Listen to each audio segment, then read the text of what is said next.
โอเคเนาะทุกคนทักทายสวัสดีแล้วก็สวัสดี FC ทุกๆคนมื้อนี้หรือว่าค่ำคืนนี้ก็บ่มีหยังหลายเนาะก็สิพา FC ทุกๆคนมาเที่ยวเทศกาลงานบุญแข่งเรืออยู่วัดพระธาตุโพนงามเนาะทุกคนก็บ่มีหยังหลายเนาะทุกคนก็ลงมาหาแวะซื้อของอยู่ของกินเนาะลงมาหาหล่อเบิ่งงานบุญเนาะทุกคนมามื้อนี้ก็พร้อมกับทีมงานหลายๆคนของพวกเฮาเนาะแล้วก็มีเมียหมู่เนี่ยมานำเนาะทุกคนเนาะพอเลาะไปเลาะมาแล้วก็ขึ้นอยากสัตว์ลูกดอกเนาะทุกคนก็เลยพากันมาสัตว์ลูกดอกมาจัดกับหมู่เนาะทุกคนก็เลยมาแวะเนาะทุกคนก็บ่ได้ว่าแต่หมู่เนาะเบาเจก็มักคือกันเนาะทุกคนสุดยอดเลยตัวนี้เนาะก็บ่ได้มีหยังหลายดอกมาบุญแต่ละเทื่อนี่มีแต่มาสัตว์ซุมนี่แหละเนาะทุกคนหลังจากนี้ก็หมู่ก็สิจัดไปเนาะทุกคนเพิ่นก็สิยิงได้บัดนี้สิสัตว์ลูกดอกได้หลังจากเพิ่นเลือกแล้วเนาะทุกคนก็พาสุเพิ่นมาลินนี่แหละเนาะก็ตัวเองก็อยากลินนำหั่นแหละเนาะทุกคนพอเพิ่นเลือกได้ทีแล้วหลังจากนี้จานกรรมเพิ่นก็สิเฮ็ดได้บัดนี้เนาะทุกคน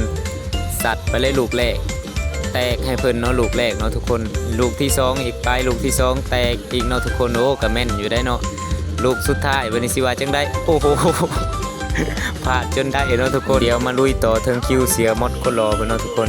กิ้งไปอีกนี่แตกไปลูกหนึ่งเนาะเคยเบิ่งซ่าอีกได้เนาะทุกคนลูกที่สองอีกสัตว์ไปอีกแตกอีกเนาะทุกคนลูกที่สามนี่เป็นจังไดสัตว์ไปอีกโอ้โห แบบเดียวกันเลยเนาะทุกคนสีมือเจ้าสองคนนี่สุดยอด นี่มันสัตว์ลูกดอกนี่ เดี๋ยวสิมาลุ้นบ่าวเจสิจัดเองเนาะทุกคนว่าสิเป็นจังไดสัตว์ไปอีกโอ้ลำซ้ำเลยเนาะทุกคนลูกเดียวลูกสองอีกปลาไปนี่ลูกสามอีกสุดยอดเห็นบอกทุกคนได้เลยนี่นะ หมดได้แล้วเราของก็ได้